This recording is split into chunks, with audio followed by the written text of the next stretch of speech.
0007 dari kelas Matematika 3. Di sini saya akan membaca rangkuman materi fikih.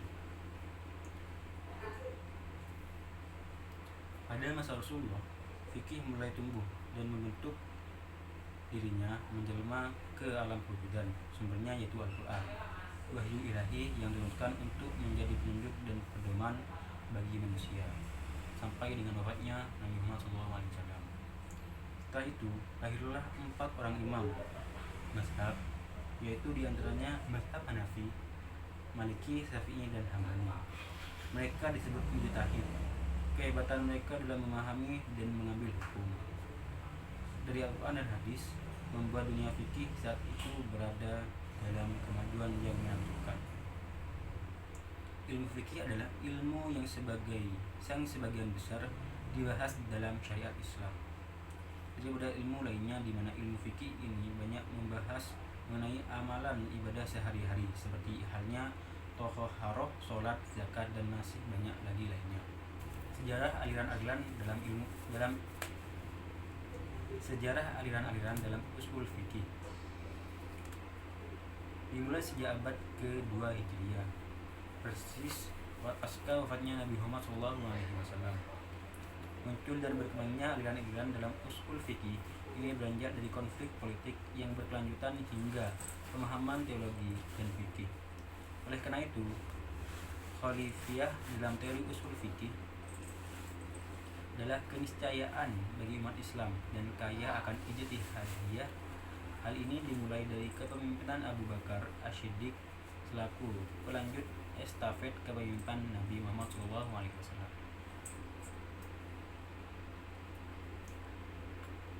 Selanjutnya yakni taklid. Secara istilah adalah pengambilan pendapat orang lain tanpa mengetahui dalilnya, setelah tidak mengetahui apakah dalilnya itu kuat atau tidak. Yang kedua yakni talfik, memperoleh atau mematuhi hukum suatu fakta dengan mengambilnya dari mazhab yang berbeda. Yang terakhir yakni ittiba, menerima perkataan fikih atau mujtahid, mengetahui alasannya dan tidak terikat oleh mazhab yang menerapkan hukum dengan alasan bahwa dianggap lebih kuat untuk dibandingkan.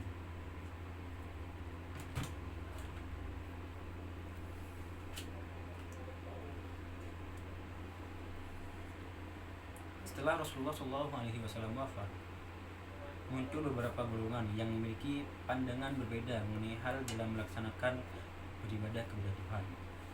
Golongan-golongan itu disebut dengan mazhab. Masing-masing golongan tersebut memiliki keyakinan bahwa pendapatnya yang paling benar. Mazhab yang diakui atau dianut ada 4, yaitu mazhab Imam Hanafi, mazhab Imam Maliki, mazhab Imam Syafi'i, dan mazhab Imam Hambali. Setiap mazhab memiliki pandangan yang berbeda, namun pastinya mengandung kebenaran, dan setiap orang bebas memilih mazhab mana yang akan mereka ikuti.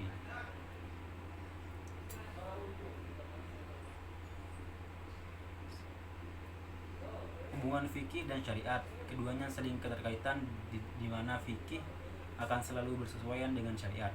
Perbedaan dari syariat dan fikih adalah yang pertama, syariat adalah wahyu Allah dan sunnah Nabi Muhammad SAW sebagai Rasul, sedangkan fikih adalah sebuah pemahaman manusia.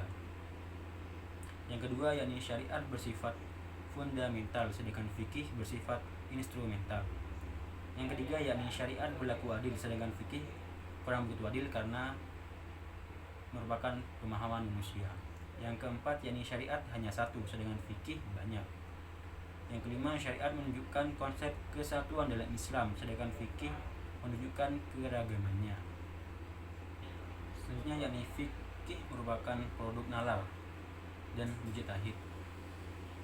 Ketika mereka berusaha menggali hukum amaliyah yang nas-nas Al-Quran, usul al-fikih bisa dijelaskan sebagai kaidah yang mendasari diraihnya potensi kemampuan kaidah yang menguasai hukum-hukum perbuatan al-ahkam al-amaliyah dari dalil-dalil kasus per kasus.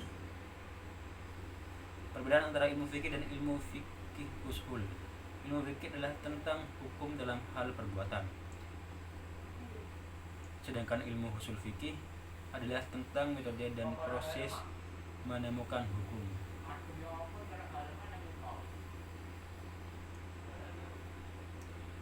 Yang selanjutnya yakni riba dan praktiknya. Sejak dulu selalu mengandung eksploitasi orang kaya pada orang yang lemah atau miskin. Ini berarti ketidakadilan dan kezaliman muncul dalam praktek riba ini. Karena itu, praktek ini mendapat banyak penolakan. Islam sebagai ajaran agama wahyu menolak karena praktek riba ini, sehingga Allah Subhanahu wa taala melarang. Sekian pembacaan rangkuman materi fikih dari saya. Kurang lebihnya saya mohon maaf. Wassalamualaikum warahmatullahi wabarakatuh.